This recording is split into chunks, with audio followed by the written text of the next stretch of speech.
Junior NTR నట దిగ్గజం. ఈనాటి తరంలో అత్యద్భుతమైనటువంటి నటుడు. తన తాత సీనియర్ ఎన్టీఆర్ లెగసీని పుణికిపుచ్చుకున్నటువంటి నటుడు. నవరసాలను అలవోకగా పలికించగలిగేటువంటి అతి అద్భుతమైన నటులు. ఈ తరం నటుల్లోన మనం జూనియర్ ఎన్టీఆర్ పేరు చెప్పుకు తీరాలి.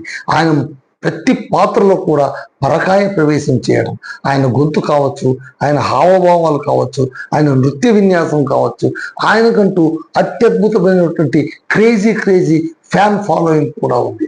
అలాంటి జూనియర్ ఎన్టీఆర్ తరఫు నుంచి ఒక సెన్సేషనల్ వార్త ఇప్పుడు ఆంధ్రప్రదేశ్లో హల్చల్ చేస్తోంది. ఏపీ రాజకీయాల్లోన ఒక భూకంపం పుట్టిస్తోంది. ఏంటది అంటే, జూనియర్ ఎన్టీఆర్ పొలిటికల్ పార్టీ ప్రారంభించబోతున్నారా? ఆయన రాజకీయ అరంగేట్రం చేయబోతున్నారా? ఇది నిజంగా కూడా చాలా సెన్సేషనల్ విషయం. సో గత 2 రోజుల నుంచి సోషల్ మీడియాలోన చక్కర కొడుతున్నటువంటి, వైరల్ అయిపోతున్నటువంటి విషయం ఏంటంటే, జూనియర్ ఎన్టీఆర్ ఆయన సినీ నటుడిగానే కాదు, ఆయన పొలిటికల్గా కూడా తన కెరీర్ ప్రారంభించబోతున్నారు, ఆయన పొలిటికల్ ఎంట్రీ ఇవ్వబోతున్నారు అనేది. నిజంగా జూనియర్ ఎన్టీఆర్ రాజకీయ రంగ ప్రవేశం చేస్తే అది చాలా గొప్పగానే ఉంటుంది. ఆ డైనమిక్స్, ఆయనకున్నటువంటి ఆ వేగం, ఆ వెలాసిటీ, ఆ క్రేజ్ ముందు ఖచ్చితంగా కూడా అత్యద్భుతమైనటువంటి మార్పులే జరుగుతాయి. అయితే ఇక్కడ మనం ఆలోచించాల్సింది, ఇప్పుడు ఆంధ్రప్రదేశ్లోన పొలిటికల్ స్పేస్ ఉందా? ఆయన రాజకీయ పార్టీ ప్రారంభించి ఎవరైనా సరే అండి, ఒక పార్టీ ప్రారంభించాలంటే అక్కడ ఒక పొలిటికల్ స్పేస్ అంటూ ఉండాలి. లేకపోతే ఆ పార్టీ ఊరికే మకరో పుట్టి పుబ్బలో పోయినట్టుగా వెళ్ళిపోతూ ఉంటుంది. సో ఇక్కడ ఏంటంటే, జూనియర్ ఎన్టీఆర్కు పొలిటికల్కు ఎప్పటి నుంచో అది టచ్ ఉండని ఉంది. బహుశా వాళ్ళ తాతగారు ముఖ్యమంత్రిగా ఆయన పాలన చేసి ఉండడం వల్ల కావచ్చు, ఆయన తెలుగుదేశం పార్టీ స్థాపించి కేవలం 9 నెలల్లోనే ముఖ్యమంత్రిగా రికార్డు సృష్టించినటువంటి విషయం కావచ్చు, ఇతరత్ర ఏ విషయమైనా కావచ్చు, నందమూరి వంశానికి రాజకీయాలకు విడదీయరానటువంటి అవినాభావ సంబంధం అయితే ఖచ్చితంగా ఉంది. ఆ వంశానికి ఎవరు అవునన్నా కాదన్నా, ఎవరు నందమూరి కుటుంబంలోకి మేమే వారసులమంటూ ఈ జూనియర్ ఎన్టీఆర్ని ఆహ్వానించకపోయినా, వాళ్ళు తమ కుటుంబ సభ్యునిగా వాళ్ళు చెప్పుకోకపోయినా, ముమ్మాటికి జూనియర్ ఎన్టీఆర్ నందమూరి వంశానికి చెందిన వ్యక్తి. అందులో మరో మాట లేనే లేదు. హరికృష్ణ ముద్రతనయుడుగా ఆయనకు సర్వాధికారాలు ఎప్పుడూ ఉండనే ఉంటాయి. సో ఇప్పుడు అసలు విషయానికి వస్తే, జూనియర్ ఎన్టీఆర్ 2009లోనే ఆయన పొలిటికల్ జర్నీ స్టార్ట్ అయిపోయింది అయింది. ఎలా అంటే, అప్పట్లోన తెలుగుదేశం అంటే అప్పటి ఎన్నికల్లోన నారా చంద్రబాబు నాయుడు గారి తరఫున పొలిటికల్ క్యాంపెయిన్ చేయడానికి ఆయన ఉత్తరాంధ్రలోన రాజకీయ ప్రచారం మొదలుపెట్టారు. శ్రీకాకుళంలో మొదలుపెట్టారు. శ్రీకాకుళంలో మొదలుపెట్టి ఒక సుడిగాలిలాగా, నిప్పుల సుడిగాలిలాగా విరుచుకు పడిపోయి, కాంగ్రెస్ పైన విరుచుకు పడిపోయి, ఎన్టీఆర్ ఆత్మగౌరవ నినాదాన్ని మళ్ళీ ప్రజల ముందుకు తీసుకొచ్చి ఆయన ప్రచారం చేసిన తీరు నభూతో నభవిష్యత్.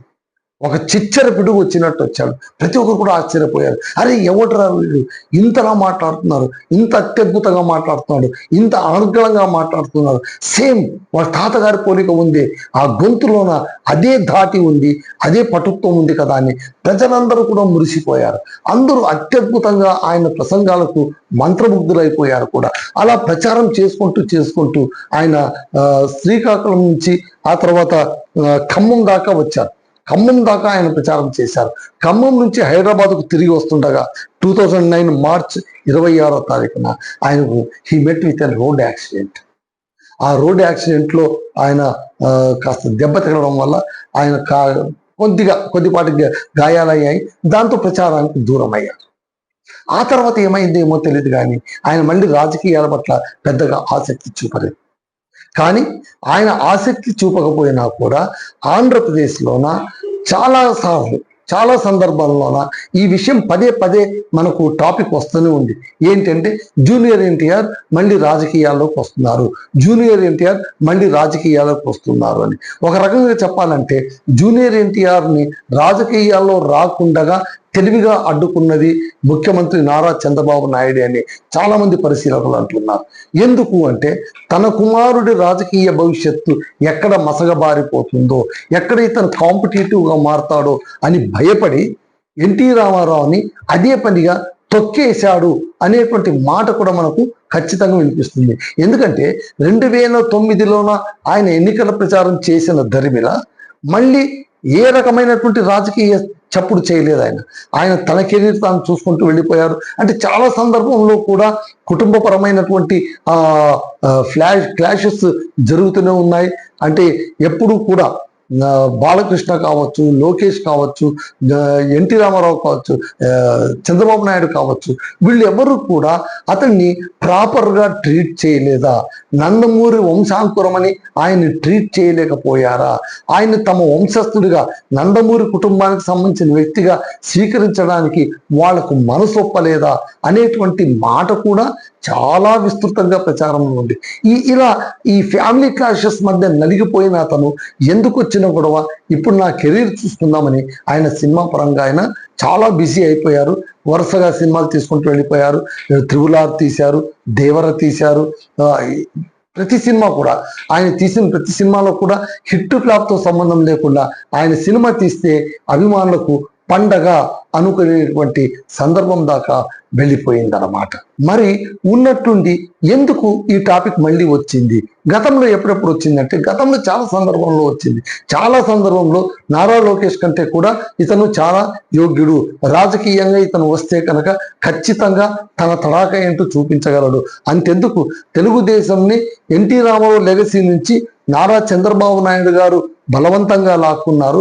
ఆయన నుంచి మళ్ళీ అందిపుచ్చుకునే నందమూరి వారసుడిగా ఖచ్చితంగా ఎన్టీ రామారావుకు ఆ ప్రాధాన్యం ఉంటుందని కూడా చాలా మంది చెప్పారు. అయితే వీటన్నిటి దృష్ట్యా చూసినా కూడా మళ్ళీ జూనియర్ ఎన్టీఆర్కు మళ్ళీ ఆయనకు స్వతహాగా ఆయన వద్దనుకున్నాడా, పరిస్థితులు ఆయనకు అనుకూలించలేదా, కారణాలేమో తెలియదు కానీ సైలెంట్ అయిపోయి రాజకీయాలను పక్కన పెట్టి తన సినీ గ్లామర్ను, తన సినీ కెరీర్ని అత్యద్భుతంగా తీర్చిదిద్దుకోవడానికి, అంటే తాను తీసిన సినిమాలు కోట్ల క్లబ్లో చేర్చడం ఎలాగా, వీటిపైన ఆయన మొత్తం ఫోకస్గా ఉండిపోయారు. అదైతే వాస్తవం. మరి ఇప్పుడు ఉన్నట్టుండి, ఎందుకంటే గత కొంతకాలంగా ఇప్పుడు ఫర్ ఎగ్జాంపుల్ ఆయన అమిత్ షాను కలిశాడు, మనకు ఆ ఫోటోలు కూడా బయటకు వచ్చాయి. అమిత్ షాను కలిశాడు, అమిత్ షాతో మాట్లాడారు. అమిత్ షా ఆయన పిలిచి, నీవు ఎప్పుడైనా మనకు అవసరమైతే బీజేపీ తరఫున ఏదైనా సందర్భంలో బహిరంగంగా మీరు మాట్లాడగలరా, మా కోసం ప్రచారం చేయగలవా అని అడిగితే దానికి చాలా తెలివిగా జూనియర్ ఎన్టీఆర్ సమాధానం ఇచ్చారని కూడా బయట మనకు గాసిప్స్ వినిపిస్తున్నాయి. ఏంటి అంటే ఆల్రెడీ మా ఇంట్లో నందమూరి వంశం పొలిటికల్ బేస్ ఉన్నటువంటి కుటుంబమేనండి. ఆల్రెడీ మా ఇంట్లోనే ఒక పార్టీ ఉంది, మా తాతగారు ప్రారంభించినటువంటి పార్టీ. సో ఆ పార్టీలోన క్రియాశీలకంగా నారా చంద్రబాబు నాయుడు, నారా లోకేష్ వీళ్ళందరూ దాన్ని ఎలాగో అలాగో ముందుకు తీసుకెళ్తున్నారు. వాళ్ళు రాజకీయంగా చాలా ముందుకు వెళ్ళిపోయారు. ఇప్పుడు నేను మీ తరఫున ప్రచారం మొదలు పెడితే మళ్ళీ మా కుటుంబంలోనే ఇబ్బందులు ఎదురవుతాయి, క్లాషెస్ ఎదురవుతాయి, దయచేసి నన్ను క్షమించండి అని సున్నితంగా చెప్పి తిరస్కరించారు అని ఒక మాట అయితే వైరల్ అయిపోతుంది. దాని పక్కన పెడితే బీజేపీకి, ముఖ్యంగా మోడీకి, అమిత్ షాకు వీళ్ళిద్దరికీ కూడా జూనియర్ ఎన్టీఆర్ పైన కన్ను పడింది అన్న మాట అయితే వాస్తవం. బీజేపీ వాళ్ళు చాలా తెలివిగా, వీళ్ళిద్దరూ మాత్రం రాజకీయంగా ఎత్తుకు పై ఎత్తు వేయడంలో వీళ్ళిద్దరు మించిన వాళ్ళు లేరు. పవన్ చాలా తెలివిగా తమకు లోబడి చేసుకున్నారు. ఇప్పుడు చూడండి, పవన్ చూడండి, మొన్నటి దాకా చెగువీర అన్న వాళ్ళు ఉన్నటువంటి సనాతన ధర్మం అనగలిగారంటే మన ఉప ముఖ్యమంత్రి పవన్ గారు జనసేన పార్టీ పెట్టారు. బట్ జనసేన పార్టీ పెట్టినా కూడా ఆయన ఇప్పటికీ ఒక అపఖ్యాతి మోస్తున్నారు. ఏంటి అంటే ఇతరుల కోసమే పార్టీ పెట్టారు, ఇతరుల కోసం రాజకీయం చేస్తున్నారు కానీ రాజకీయ పార్టీని నిర్వహించట్లేదు. రాజకీయం చేయడం అంటే ఏంటంటే పొలిటికల్ స్పీచ్ ఇవ్వడం, ఇంకొకరి కోసం పనిచేయడం, బీజేపీని మెప్పించడానికి హిందూ ధర్మం గురించి మాట్లాడడం, చంద్రబాబు నాయుడు గారిని మెప్పించడం కోసం ఆయన వైసీపీని దూషించడం, ఇవన్నీ కాదు. తాను ఏం చేయగలిగాను, జనసేనకు తాను ఏం పొలిటికల్ కెరీర్ ఇవ్వగలిగాడు, పొలిటికల్ ఎగ్జిస్టెన్స్ ఏమి ఇవ్వగలిగాడు. ఓకే, 100% స్ట్రైకింగ్ రేట్తోన ఈసారి సీట్లు సంపాదించారు, 20 సీట్లు సంపాదించారు, ఆయన ఉప ముఖ్యమంత్రి అయిపోయారు, జనసేన పార్టీలో కొంతమంది మంత్రులు కూడా అయిపోయారు. ఇవన్నీ కూడా పక్కన పెడితే కూడా ఆయన సొంత గొంతుక ఎక్కడా అని రాజకీయాల్లో చాలా మంది క్వశ్చన్ అయితే చేస్తున్నారు.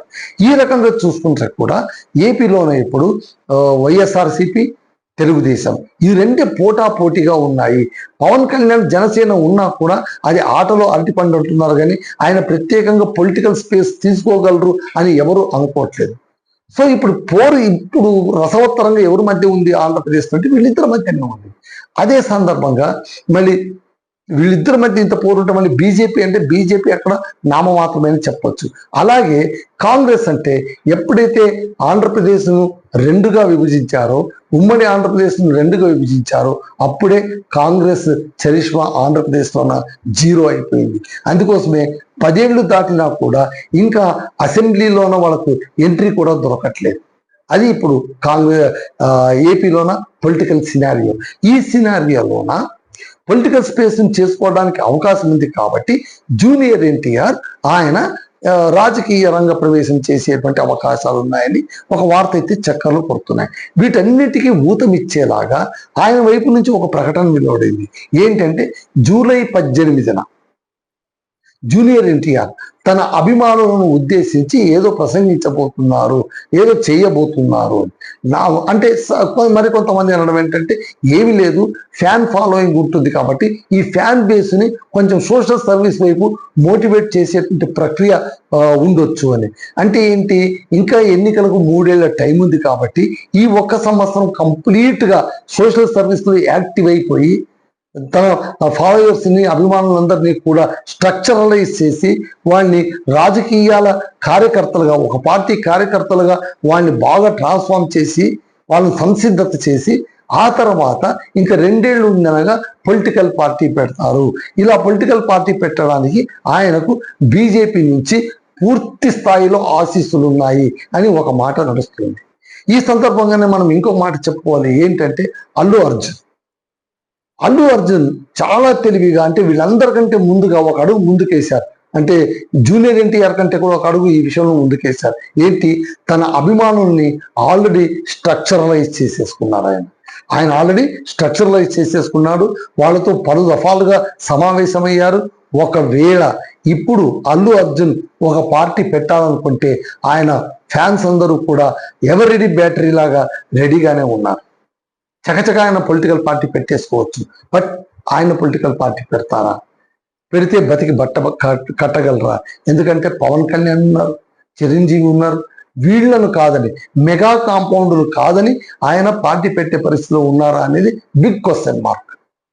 సో అల్లు అర్జున్ని కాసేపు మనం పక్కన పెట్టేస్తే అన్ని ఆపర్చునిటీస్, అన్ని అవకాశం ఉండేది ఎవరికంటే జూనియర్ ఎన్టీఆర్కి ఉంది అని అంటారు. ఎందుకంటే ఆయనకు ఆ చరిష్మా ఉంది, అభిమానులు ఉన్నారు. కాకపోతే ఇప్పుడు ఆయన చేయాల్సిందల్లా ఏంటంటే తన అభిమానులందరినీ కూడా రాజకీయాలకు నిర్మాణాత్మకంగా మార్చుకోవడం. పవన్ కళ్యాణ్ ఇప్పటికీ కూడా నిర్మాణాత్మకంగా తన అభిమానులను మార్చుకోలేదన్న అపప్రతమైన మూట కట్టుకుంటున్నారు. సరే, జనసేన పార్టీ పెట్టారు, జనసేన పార్టీలోన వీళ్ళ కార్యకర్తలే చాలా మంది, ఫ్యాన్సే చాలా మంది కార్యకర్తలు అయ్యారు. ఓకే, కానీ ఇంకా పూర్తి స్థాయిలో కాలేదు, పార్టీ ఇంకా కన్సాలిడేట్ దశకు రాలేదు అన్న ఒక మాట అయితే వినిపిస్తోంది. ఈ నేపథ్యంలో పొలిటికల్ స్పేస్ ఉందా లేదా అనేది పక్కన పెడితే జూనియర్ ఎన్టీఆర్ పార్టీ అంటూ పెడితే ఆయన పొలిటికల్ స్పేస్ క్రియేట్ చేసుకోగలరు అని కూడా కొంతమంది అంటున్నారు. ఇందులో వాస్తవం ఎంతో మనం ఆలోచించాలి. సో ఒకవేళ ఇదే గనక నిజమైతే జూనియర్ ఎన్టీఆర్ పార్టీ పెడితే ఎలా ఉంటుంది, ఆయన పొలిటికల్ సస్టైనబిలిటీ ఎలా ఉంటుంది, నారా చంద్రబాబు నాయుడు గారిని ఎదుర్కొని ఆయన రాజకీయాలు చేయగలరా? ఎందుకంటే చంద్రబాబు నాయుడు తెలివితేటల ముందు ఎలాంటి వాళ్ళైనా సరే కుదేలైపోవాల్సిందే. మళ్ళీ అలాంటిది సీనియర్ ఎన్టీఆర్నే ఆయన మట్టి కరిపించేశారు. ఇక జూనియర్ ఎన్టీఆర్ ఆయనకు ఒక లెక్కలోకి కాదు. పైగా నారా లోకేష్ను ముఖ్యమంత్రిగా చేయాలని ఆయన కలలు కంటూ ఉన్నారు. ఆ దిశగానే అడుగులు పడుతున్నాయి. మళ్ళీ ఇదన్నీ నేపథ్యంలోన ఒరిజినల్ తెలుగుదేశం పార్టీని కాదని అదే స్థాయిలోన జూనియర్ ఎన్టీఆర్ ఒక పార్టీ పెడితే వర్కౌట్ అవుతుందా? ఒకవేళ జూనియర్ ఎన్టీ రామారావు పార్టీ పెట్టినా కూడా బీజేపీతో మిలాఖత్ అయితే దానికి కాషాయం రంగు వస్తుందే కానీ ఆయన సొంత పార్టీగా అది మనజాలదు. లేదు జగన్మోహన్ రెడ్డి లాగా సొంతంగా పార్టీ పెట్టి ఎన్నికల తర్వాత అవుట్ సైడ్ సపోర్ట్ ఇస్తాను అని చెప్తే అది ఎలా ఉంటుంది? ఇవన్నీ కూడా మన ఊహాగానాలు. చూడాలి మరి ఏమవుతుంది అనేది మనం చూడాలి. మొత్తం మీద ఒక సెన్సేషనల్ విషయం అయితే మనకు హల్చల్ చేస్తుంది. జూనియర్ ఎన్టీఆర్ పొలిటికల్ ఎంట్రీ ఇవ్వబోతున్నారు. జూలై 18 ఒక సెన్సేషనల్ డేగా మారబోతోంది. ఏపీ రాజకీయాల్లోన పెను తుఫాను, పెను సంచలనం సృష్టించబోతున్నారు అనే మాట అయితే ఇప్పుడు సోషల్ మీడియాలోన తెగ వైరల్ అయిపోతుంది. చూద్దాం ఈ మాట ఎంతవరకు నిజమవుతుంది. జూనియర్ ఎన్టీఆర్ నిజంగా కూడా ఆయన మెగాఫోన్ పట్టుకోవడం పక్కన పెట్టేసి కండువ భుజాన వేసుకుంటారా? ఏ జెండా మోస్తారు? అజెండా ఏంటి? ఇవన్నీ తర్వాతి కాలంలో మనం చూడాలి. Let us say all the best to the NTR. అదండి సమాచారం. That's all.